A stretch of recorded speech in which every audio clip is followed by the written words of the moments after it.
ఆ సమయంలో పరమేశ్వరుడు వైద్యుని రూపంలో అంతఃపురానికి వచ్చాడు.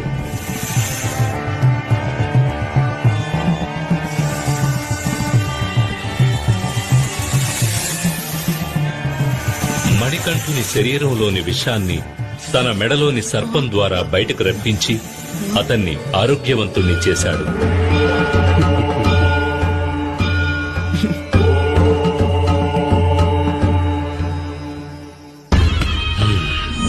ఈ పథకం కూడా విఫలమైపోయింది. మరో పథకం ఆలోచించాలి. ఇదే సమయంలో రాజశేఖర మహారాజు మణికంఠుని యువరాజ పట్టాభిషేకానికి ఏర్పాటు చేయాలని భావించాడు. సభలోని పెద్దలారా, మేము విశ్రాంతి తీసుకొని కాలము ఆసన్నమైనదని తామెల్లరకూ తెలిసిన విషయమే. కనుక మణికంఠునికి యువరాజుగా పట్టాభిషేకం చేయాలని మేము నిర్ణయించుకున్నాం.